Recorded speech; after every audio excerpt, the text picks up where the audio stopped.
The Spanish word, solito, means alone. In his memoir, Solito, Javier Zamora shares the perilous journey that he made as a fairly sheltered 9-year-old from a rural town in El Salvador, through Guatemala and Mexico, to the US. A disclaimer: I typically don't like memoirs. But I lived in Mexico for a few years and was a dual language teacher. Many of my students' parents journeyed to the US and lived as undocumented workers in order to provide a better life for their children. I am both fascinated and horrified by the dangerous trips that migrants make to try to come here, fascinated by the bravery and fortitude of those daring to risk their lives, and horrified that their existence in their native country was so fraught that making such a journey was the best option for them. The details in Solito are impressive as Zamora takes us, almost step by step, all of the 3,000 miles from La Herradura, El Salvador, through Central America, and across the Arizona border into the USA, as they call it. We learn a lot about life in his small town and how his grandparents support and care for him. His parents are already in the US, his father leaving when he was only a year old and his mother joining him a few years later. Zamora and his grandparents live simply, with no phone or indoor plumbing. He attends a Catholic school and works hard to try to earn a scholarship. His parents send him toys that he zealously guards. Many of his classmates are also without their mothers and fathers, and every so often some of them will go missing as they leave to join their folks in the US. It's all very hush-hush. If the authorities get wind of these defections, they might try to stop them.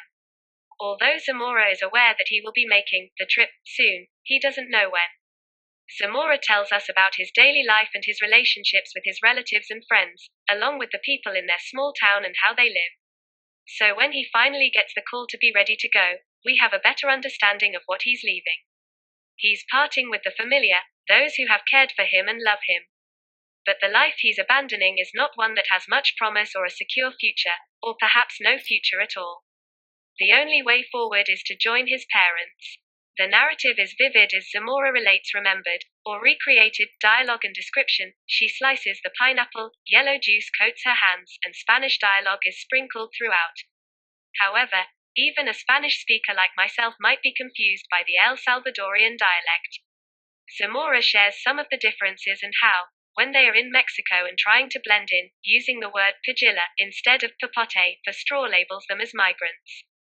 This is definitely a book for adults or teens. There is a liberal use of profanity in both languages. For example, vos, shushed, no te hagas el maj, cerote, has several words that I believe are specific to the Spanish of El Salvador. I was able to guess at the meaning, but only because I speak Spanish. A non-Spanish speaking reader might be nonplussed by the plethora of Spanish in the text.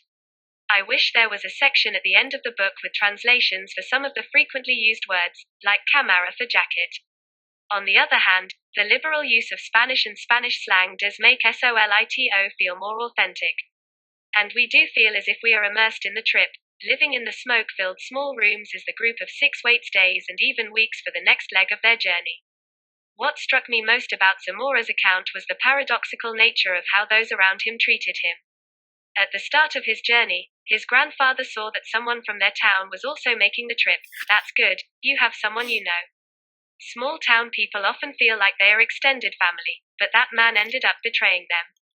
However, it turns out that a few strangers were the ones who cared for Zamora and protected him. Also paradoxical is the method of travel. At times, they ride on plush buses with soft seats and bathrooms. Yet at the end, like all those trying to reach the USA, they must endure crossing the desert with its burning days and frigid nights. While Solito is a moving account of a child's perilous journey, it's also a reminder of how we can find compassion and family where we least expect it. Reviewed by Chris Stouffer on September 16, 2022.